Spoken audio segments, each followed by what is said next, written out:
오늘은요, 우리가 지금까지 출애굽을 통해 가지고 내 안에 있는 뭘 다 출애굽했잖아요. 거기다가 피, 개, 이, 파, 악독, 우매, 흑장 모두 다 하고 여기다 뭐 했지 이제? 그러고 나서는 내 안에 7개 교회를 졌죠. 에서버도 3일당 7개 교회를 다 졌어요. 졌는데 그 치고 나면 그 안에 이제 뭐가 있어야죠?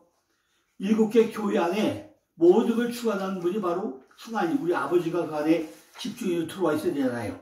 그래서 오늘은 이제 보좌에 대한 보좌라는 말도 들고요. 좀 내용이 좀 길긴 한데 하다가 좀 이제 중간에 다 끝내고 내일은 뭘 할 거냐? 예수의 계보에 대한 얘기를 내일 또 하려고 합니다. 예수 계보. 오늘까지 이제 출애굽에 대한 모두가 끝내고 오늘 뭘 끝나요? 하나님의 보좌. 하나님의 보좌. 왜? 내 안에 성전을 전부 지금 뭐였죠? 여기서 전부 다 출애굽했죠. 출애굽을 하서 뭐였죠? 피, 개, 이, 파, 악, 또, 우, 매, 흑장. 그죠? 흑장. 이걸 전부 다 하고 나서 출애굽하고 나서 뭐가 됐지? 7개 교회. 그죠? 7개 교회를 줬잖아요. 에, 서, 버, 두, 사, 빌, 라. 7개 교회를 줬습니다. 그럼 이 안에 뭐죠? 이 안에 교회를 줬고 나면 이제 우리 교회 안에 이것이 뭐죠? 우리 성전이잖아요. 성전이면은 성전의 주인이 누가 있어야죠? 하나님의 보좌야, 하나님의 보좌. 주님이 들어와 계셔야 되잖아요. 거기에 대한 말씀을 들어오자 합니다. 하나님의 보좌로서의 하늘의 영, 이사야 66장 1절에 보면은 하늘은 나의 보좌요, 땅은 나의 발등상이니 너희가 나를 위하여 무슨 집을 지을꼬? 나의 안식할 처소가 어디냐 그랬어요. 하늘은 예수님에게 있어가지고 하나님의 보좌라는 거죠. 바로 기세, 영예의 자리, 왕의 위엄, 권위, 권세가 있는 자리, 왕의 보좌에 바로 그 자리가 무슨 자리요? 여호와의 보좌, 여호와의 보좌라는 거예요. 따라서 우리가 하늘로 맹세한 것은 마태복음 5장 34절이나 마태복음 23장 22절에 보좌에 앉으신 분이신 하나님으로 맹세한 것이 된다는 거죠. 어디 앉아있다고요? 보좌에 앉으신 분, 바로 누구죠? 하나님이죠. 그분에게 맹세하게 된다는 거죠. 예수님께서 의인을 두려워하지 않고 제시하는 그 구약 성경 구절은 사도행전 7장 49절에 스데반의 연설에서 하나님은 손으로 지으신 소서에 갇혀 있을 수 없다는 사실을 예언적으로 증언하고 있다는 거죠. 자, 두 번째는 이제 하나님이 보좌고, 그게 뭐죠? 다윗의 보좌, 다윗의 보좌. 계시록 3장 7절이죠. 다윗의 열쇠죠. 신약 성경에서 세상의 보좌에 대한 유일한 실제적 언급이 누가복음 1장 52절에 나옵니다. 권세 있는 자를 그 위에서 내리셨으며 비천한 자를 높이셨고 높으신 자를 저에게 주시니, 이렇게 실제적 언급이 하나님의 세상의 보좌, 이거는 누가복음 1장 51절에 나옵니다. 누가복음 1장 32절에 보니까 다윗의 보좌는 메시아 왕의 보좌라고 또 설명을 합니다. 자, 세 번째는요, 영광의 보좌. 마태복음 19장 28절부터 25장 30절 두 번 나오죠. 영광의 보좌. 이 문구는요, 인자의 주권적 자를 가리키면서 이때 그는 심판하고 다스리는 메시아적 영광으로 나타나게 된다는 것입니다. 이 언급은 이스라엘의 12지파를 다스리는 그의 미래의 통치를 나타내고 있다는 거죠. 이 통치에서 12제자가 한 역할은 감당을 할 거라는 거죠. 마태복음 19장 18절 보니까 그들은 12보좌에 앉아서 이스라엘 12지파를 심판할 거라고 기록이 되어 있습니다. 또 계시록 20장 4절 보니까 똑같은 일을 발견했는데 보좌들이 보니 거기 앉은 자리에서 심판하는 권세를 받았더라고 그랬어요. 계시록 3장 21절 보니까 이기는 자는 높임 받으신 주님과 함께 보좌에 참여하려고 약속되어 있다고 있습니다. 또 계시록 20장 11절을 보니까 그러나 천년의 끝에는 세상의 심판이 크고 신 보좌와 그 위에 안시자만 보이더라고 기록되어 있습니다. 네 번째는 뭐같죠? 은혜의 보좌. 은혜의 보좌가 있습니다. 히브리서 4장 16절에 나오죠. 은혜의 보좌. 히브리서는 대제사장이신 예수께서 육신에 날려 계신 동안에 모든 시험을 견디시고 이제 하늘로서 히브리서 4장 14절이요. 위엄의 보좌. 히브리서 8장 1절이죠. 곧 하나님. 히브리서 12장 2절이죠. 보좌 우편에 앉으신 사실에 의고해가지고 하나님의 보좌를 드로노스 테스 카리토스라고 기록되어 있습니다. 하나님의 보좌가 뭐라고요? 드로노스 테스 카리토스 이렇게 기록되어 있어요.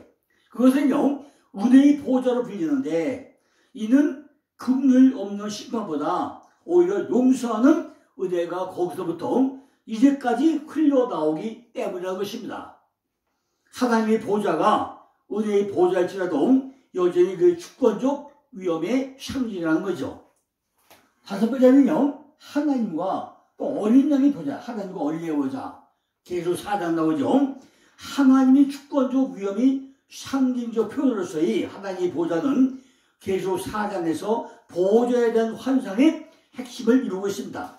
이것은요 하늘에 있으며 환상에서 그 위에 앉으신 분과 불감은 결합되어 있다고 설명되고 있습니다. 보좌 그 자체는 묘사되지 않다는 거죠. 하지만은 계시록 4장 3절로 7절에 보니까 하늘에 보좌가 있는 그 장소와 기타 모든 것들이 보좌의 중심으로 잘 묘사되어져 있습니다. 이상에서 계시록 4장 8절과 9절에는 살아있는 생물과 또 계시록 4장 10절부터 11절에는 장로들의 경배는 보좌에 앉으신 분께 집중되어 있다고 기록되어 있습니다.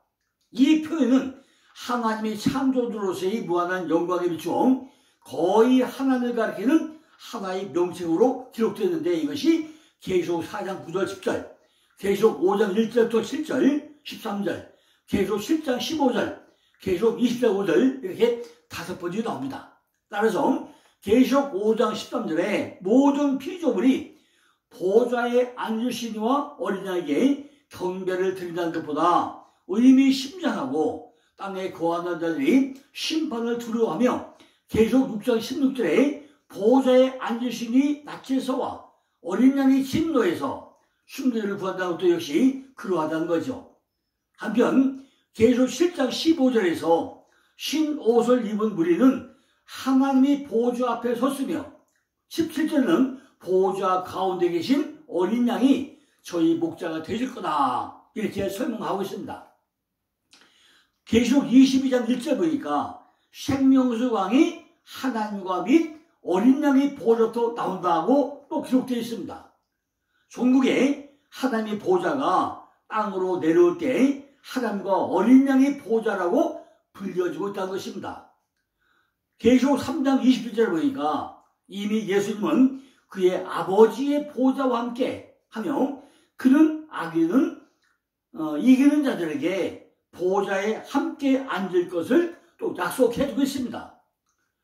그러나 그리스도의 보좌에 이기는 자들의 물리가 함께 한 것에 대해 가지고 요한계시록의 환상에서는 묘사하고 있지 않다는 것입니다.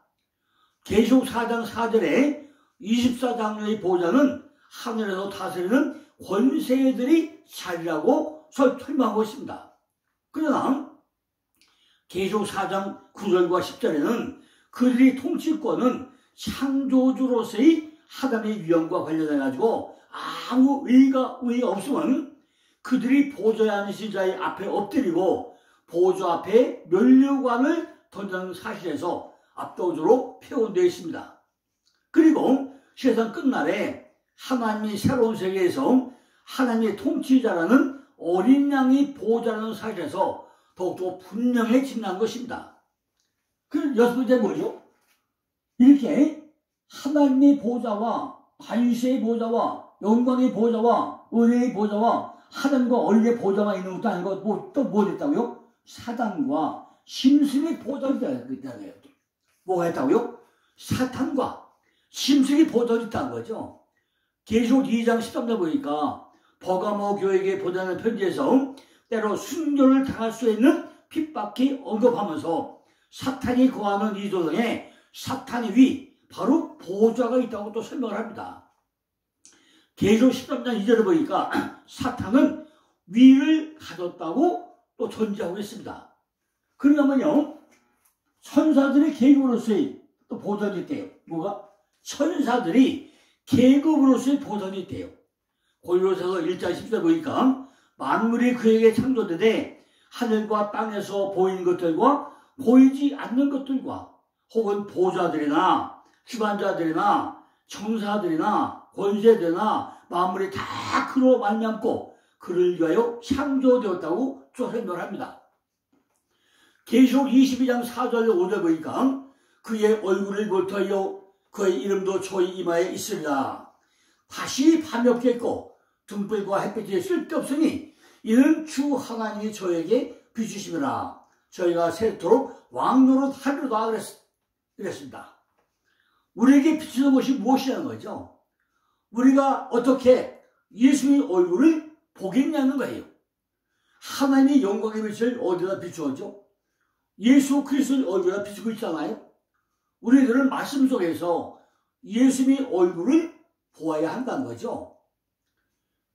얼굴을 비추는 하나님의 영광이 우리들의 마음에 비쳤다고 하고 있잖아요. 참 어디 얘기죠? 우리 마음속 이야기를 하고 있잖아요. 그 마음을 이제는 내가 다스리면서 저주가 없다고 했잖아요. 그런데 우리는 누가 찌르거나 상하게 되면 왜 우리에게 상처가 오느냐는 거예요. 아직 내 안에서 생명수 강물이 덜 흐르기 때문에 그렇다는 거죠. 내 안에 생명수 강물이 흐르면 되는데 아직까지 성전은 젖었는데 하늘의 보좌는 있는데 아직까지도 뭐가요? 생명수 강이 흐르지 않고 나면 뭐가 있다고요? 나 안에 찌르는 것들이 상처가 있다는 것입니다. 내 안에 저주가 없고 생명수 강만 흘려야 한다는 거예요. 그래서 성경을 볼 때마다 하나님의 영광을 나는 그 빛을 우리는 보아야 한다는 거죠. 그의 이름도 저희 이마에 있으라는 말씀은 오직 예수 그리스도만이 내 생각 속에 있다는 것이죠. 이마에다가 무엇을 쓰고 안 쓰고 뭐가 없다는 거예요. 내 이마에다가 뭘 써야 된다는 것입니까? 5절을 보니까 다시 밤이 없겠고 등불과 햇빛이 쓸데없으니 이는 주 하나님이 저에게 비추시더라. 저희가 새토록 왕도로 하려고 했어요. 내 안에 하늘의 보좌가 있고 나면은 다시 밤이 없겠고 등불과 햇빛이 쓸데없다는 거예요. 왜? 하늘의 보좌, 그 어린 양이 전부 다 빛을 비추기 때문에 필요 없다는 거죠. 밤이 없다는 건 무슨 얘기죠? 밤이 없으면 죽어버리는 거 아닙니까? 그죠? 요한복음 11장 9절을 보니까 예수께서 대답하실 때 낮이 12시간이냐 사람의 낮에 다니면 이 세상의 빛을 봄으로 실족하지 아니하고 밤에 다니면 빛이 그 사람 안에 없는 거로 실족하니라 그랬어요. 성경에 보면요 분명히 몇 시간 나와요. 낮이 12시간이냐 그죠? 마태복음 14장 보니까 12바구니 나오죠. 또 마가복음 5장 30절 보니까 12살 난 처녀 얘기를 하죠. 사도행전 10장에 보니까 12사람 나오죠. 누가복음 2장 4절 보니까 예수님이 12살 또 딸을 얘기하죠. 그죠? 또 등불 12개 얘기하죠. 이렇게 전부 다 12개. 12이 뭐냐는 거죠. 낮이 12시간이냐. 병명이 있는데 낮이 12시간이냐. 이 병명이 있는 데 있어요. 그죠? 빛을 보지 못함으로 실족하지 않고 밤에 다니면은 빛이 없기 때문에 실족한다는 거죠. 낮이 12시간이 되었다는 거예요. 그것은 내가 일하는 시간이라고 하셨습니다. 내가 일하는 시간이라고 낮이 12시간이냐. 일을 해야 된다는 거죠.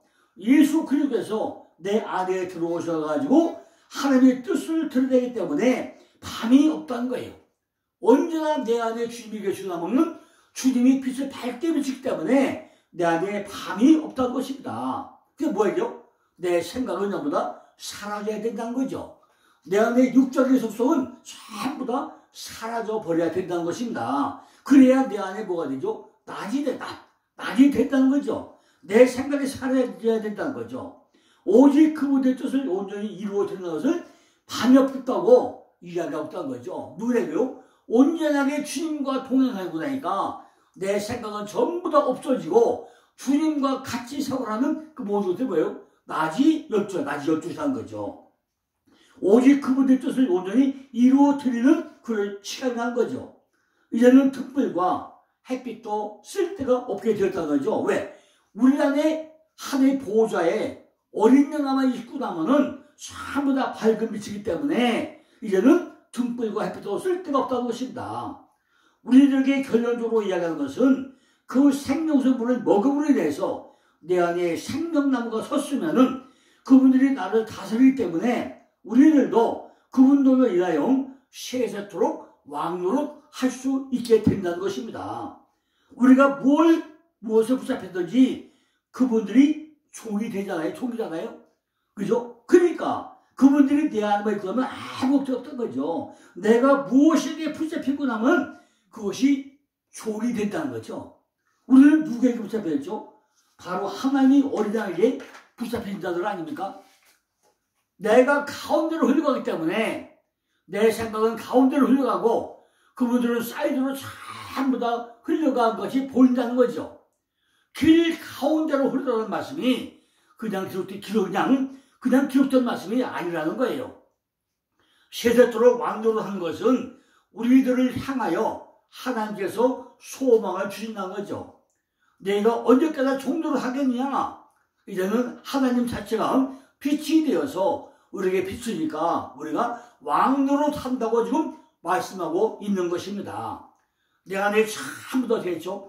출애굽을 통해서 애굽에서 나온다 되겠죠. 10가지 책을 다 통과하고 나와가지고 내 안에 7개 교회가 다 세워졌고 나면 그 안에 주인이 누구? 하나의 보호자에 정말 주님이 오시고 나면은 전부 다 빛이기 때문에 우리는 아무 걱정 없이 전부 다 따라올 수 있다는 거죠. 6절을 보니까 또 그가 내게 말하기를 이 말을 진실로 참된지라 주 곧 선자들의 영의 하나님이 그의 종들에게 결코 속히 될 일을 보이려고 그의 천사를 보내셨다는 거 설명하잖아요. 신실하고 참되다는 거죠. 이것은 진리라는 거예요. 진리. 속히 될 일을 누구에게? 우리에게 보여주시겠다는 것입니다. 계속 그걸 가지고 말을 하고 있다는 거죠. 계시가 뭐죠? 계시. 요한계시록의 계시가 뭐죠? 아포칼립시스. 이게 뭐죠? 덮였던 것을 벗겨버리는 거. 이게 계시잖아요. 열어서 보여주는 거. 이게 계시잖아요. 성경을 열어가지고 읽어가다가 하나님이 보이면은 이미 우리들을 뭐가 돼요? 계시를 받았다고 할 수도 있는 것입니다. 우리가 열심으로 성경을 읽으면서 그 안에서 이건 주님이 나한테 말씀하구나. 실체를 깨닫고 진리를 깨닫고 나면은 그것이 바로 계시가 열렸다는 거죠. 우리가 영안이 열리고 눈이 열리고 귀가 열리고 입이 열려가지고 그 하나님과 동행하는 삶이 우리의 삶이 되어야 된다 그 얘기입니다. 말씀을 읽을 때 하나 전부 다 글자 안에서 오투로 흘러가는 글자 안에서 뭘 받아요? 소도 비밀을 우리가 발견해야 된다는 거죠. 영이 하나님이 말씀 속에 하나님이 영으로 우리 속에 말씀하시기 때문에 삶을 비쳤다는 것이죠. 그죠? 그러나 반드시 속히 되어질 일이라는 말은 하나님의 속성이라는 것입니다. 우리에게 속히 되어질 일, 내가 빨리 깨져가지고 내가 뭐예요? 재림도 예수를 만나가지고 성령 하나님한테 와가지고 그분과 동행하는 거, 이것이 연합해가지고 하나 되는 사건 아닙니까? 하나님은 우리에게 내가 밖의 것을 가지고 가려고 한다면 속히 보여주려고 하는 것이 하나님의 속성을 한 거죠. 야, 왜 네가 밖에 다녀? 밖에 안 되잖아. 이 안에 들어와. 성령 안에 들어와. 성전 안에 들어와야 돼. 밖에 거 말고 안으로 들어와. 밖에 될 일을 이야기하고 있는 것이 아니라 안에 이야기, 내 성전 안의 이야기만 하나님은 하신다는 거예요. 우리들은 하나님께 가까이 가려고 하고 말씀으로 계속 하나님께 시혜를 구하고 말씀대로 하나님께 무릎 꿇고 엎드려 기도하고 그렇게 하시면 반드시 속히 되어질 일들을 우리에게 하나하나 전부 다 보여주시겠다는 것입니다. 활짝 열어가지고 성경을 하나가 보여주겠다는 거죠. 우리가 성경 때 어떻게 얘기하죠? 하나님, 오늘 내가 성경을 읽으려고 하는데 이걸 나한테 깨닫게 하시고 눈에 띄게 하시고 영을 열어서 보시게 하시고 기도하고 나면 어떻게 하죠? 한자 읽을 때 열마디 깨닫게 해주잖아요. 이것이 하나님이 우리에게 뭘 전부다를 열어가지고 성경을 펼쳐가지고 우리에게 알게 깨닫게 전부다 보여주시겠다는 것입니다.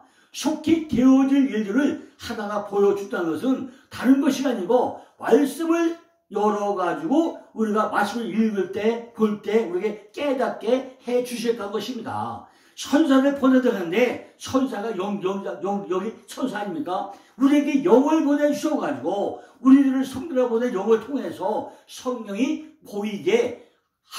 보이도록 시작을 하겠다는 것입니다. 그죠?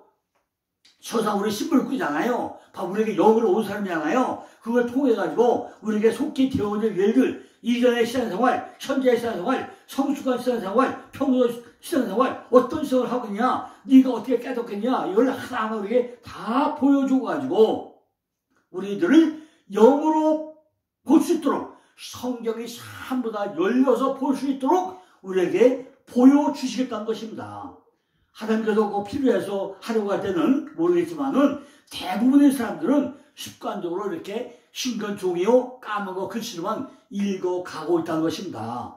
깊게 깨달으려고 안 해요. 반드시 속히 되어질 일을 하나님과 어린 양의 보호자로부터 흘러나오는 내게 생명수 속에 가는 곳곳마다 살게 되는 생명의 소리를 우리는 들어야 된다는 거죠.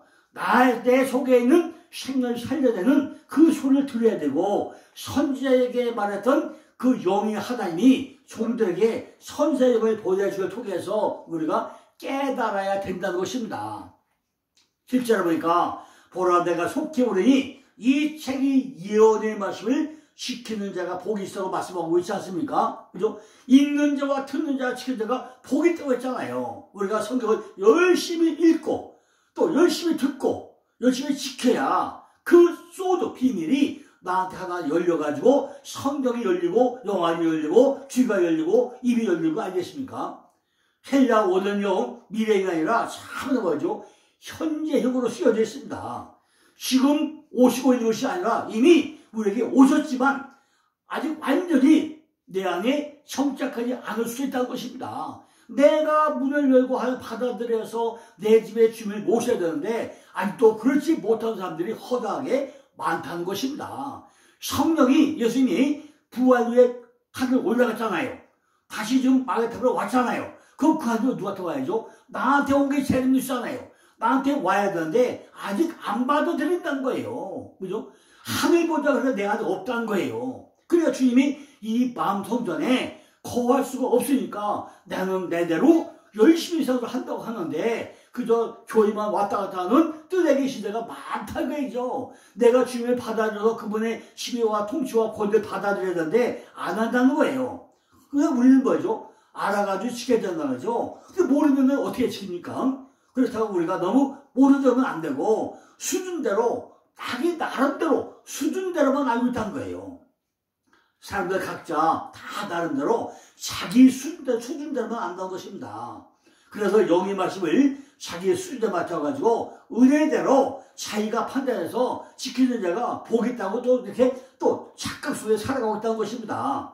저와 여러분들은 요한계를 볼 수 있는 수준까지 왔으면은 하나님께서 많이 주자에게 마음을 요구하고 있지 않습니까? 우리가 이렇게 전부 다 깨달아가지고 이제 요한계를까지 왔으면 성경 모든이 활짝 열려가지고 내 안에 성령이 지어있고 내 안에 열방이 왔구나, 열방이 일어났구나, 이걸 내가 깨달아야 된다는 거죠. 정말 내 안에 주님의 보좌가 있고 하나님의 보좌가 있고 뭐가 있어요? 전부 다 이런 보좌들이 자리잡게 서가지고 그 안에 누가? 하나님이, 예수님이 나를 다스리는 거기에 내가 종이 돼가지고 통치받는 이런 삶이 우리가 되어야 되는데 우리가 몰라서 안 한다는 거죠. 성경을 보면서 내 안에서 뭐가 열방이 일어나야 된다는 것입니다. 8절에 보니까 이것들을 보고 들은 자는 나 요한이니 내가 듣고 볼 때 이를 내게 보이는 천사의 발 앞에 경배하려고 엎드렸다는 거예요. 아이고, 요한이 참 미쳤죠. 왜 천사는 우리 신문을 끄잖아요? 왜 거기다 널찍널찍 두 번 절을 합니까? 계시록 19장 10절도 절하죠. 또 20장 8절도 절하죠. 요게 두 번씩 절해요. 그게 천사가 말이죠. 나한테 절하지 말라고. 오직 경배받을 분은 하나님 한 분인데 왜 나한테 절하냐고 하지 말라고 막 그러잖아요. 그죠? 아주 천사가 막 꾸짖어요. 두 번씩이나. 이것은요, 요한계시록 마지막 부분에 요한이 듣고 본 것을 우리에게 경고하고 있다는 거죠. 우리도 이렇게 천사에게 넙죽넙죽 절하고 있는 그런 믿음은 아닙니까? 천사는 우리 신부를 꾸짖잖아요. 우리가 부려먹어야 되는데 왜 거기다 넙죽 절망하고 있냐는 거예요. 그죠? 왜 천사 앞에 경배하면서 엎드리냐는 거죠. 그죠? 우리가 이걸 볼 때 우리가 경고의 말씀을 깨닫고 우리가 뭔가 바뀌어야 될 거 아니냐는 거죠. 내가 만약 10만 명이 되는 교회를 담임하는 목사라면은 이미 나를 아마 만나기 힘들겠죠. 그죠? 우리 성도가 만약에 제가 목회하는데 10만 명, 만 명도 많죠. 만 명 한다고 해봐요. 그쵸? 만나기 쉽겠습니까? 엄청 힘들겠죠. 뭐 100명, 200명 되는 교회 목사 만나기 쉬운데 10,000명, 20,000명 되는 교회 목사 만나기 쉽습니까? 얼마나 힘들어요. 근데 하나님 만나기가 쉬워요. 그래서 정말로 예수 그리스도의 마음을 가진 목회자라면은 가장 가난하고 불쌍한 사람도 먼저 찾아가지고 신방하고 위로하고 격려해주고 이렇게 뭐 찾아가야 될 거 아니냐는 거죠. 그런데 10만 명 되는 교회가 10,000명 되는 교회 목사님이 성도들 찾아갑니까? 신방을 합니까? 안 하잖아요. 이것이 오늘의 우리나라의 교회의 현실 아닙니까? 돈 많고 권력 있는 사람은 찾아갈지 모르지만은 그렇지 않고 외롭고 쓸쓸한 사람은 잘 안 찾아가잖아요. 이것이 우리 교회의 현실 아니냐는 거죠.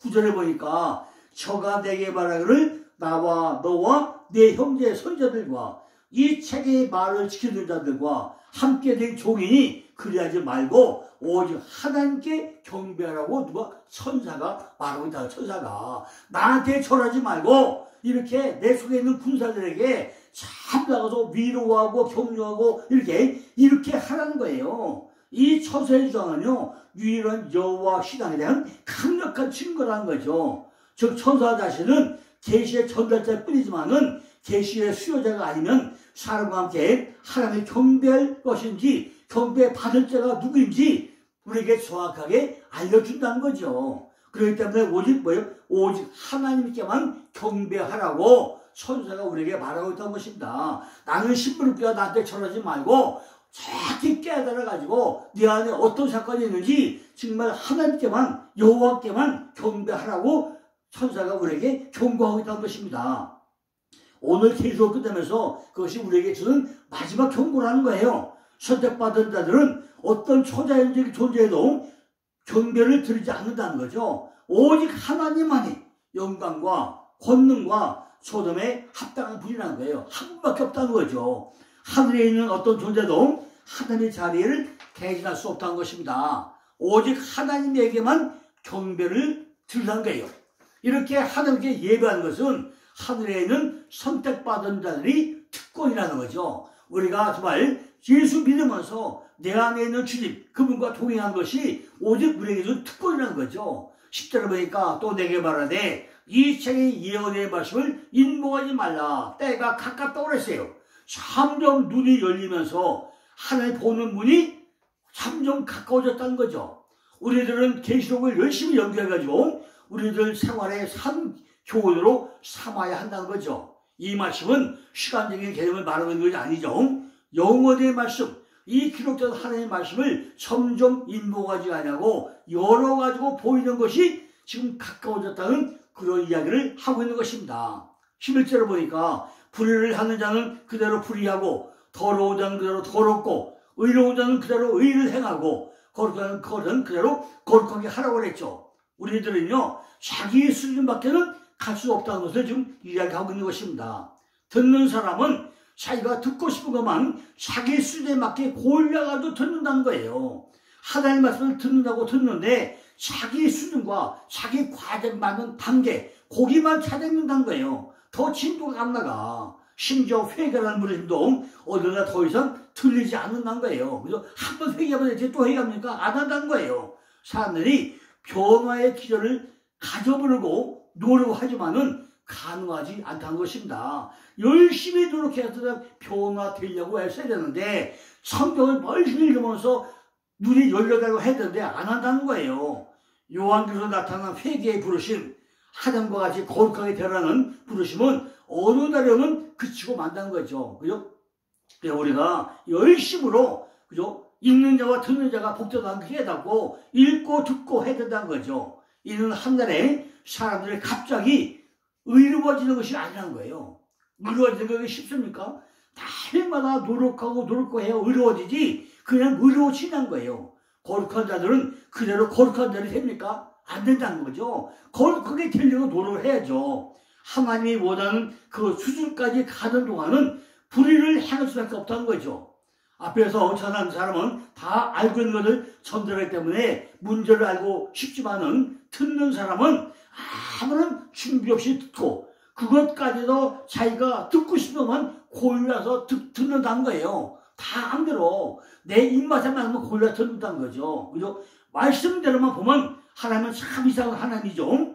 불의한 자를 왜 그대로 두라고 하냐는 거죠. 영혼이 불쌍하지 않아요? 왜 영혼을 죽여버리냐는 거죠. 오늘 하나님은요, 모든 자가 구원의 일을 원한다고 하지만은 하나님께서 보실 때는요, 우리는 다 불의한 자고 더러운 자이고 그다음 내 안에 생명의 강이 흘러가고 있기 때문에 뭘 그래요? 의로운 자로, 그죠? 의로운 자로 변해간다는 거죠. 그대로 의를 행하고 거룩한 자로 그대로 기록되어 있다는 거죠. 그러니까 우리가 뭐예요? 의롭고 거룩한 자가 되도록 우리가 스스로 노력하고 달려가야 된다는 거죠. 하나님 보시기에 우리는 결코 거룩한 자가 아니잖아요. 그러니까 우리가 거룩하게 되려고 가야 된다는 거죠. 11절 보니까 보라 내가 속히 오리니 내 줄 상이 내게 있어 각 사람에게 그 일 한 대로 갚아주리라고 그랬어요. 내가 속히 와가지고 불의한 자, 더러운 자, 의로운 자 각자 행한 대로 내 수준에 있는 대로 하나님께서 가르쳐 주시면서 끌어올리시겠다는 거예요. 우리는 성경을 가지고 다른 해석하지 말고 하나님의 마음을 보아야 한다는 것입니다.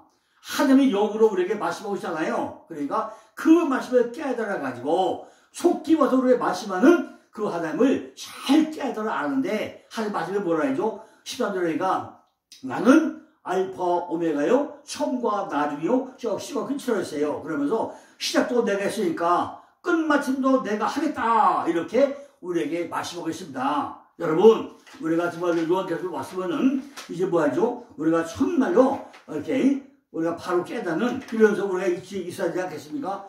오늘 내용이 지루가 다 못했는데 내일까지 조금 더 연장해가지고 하루 더 마지막 부분을 또 완성을 하겠습니다. 감사합니다.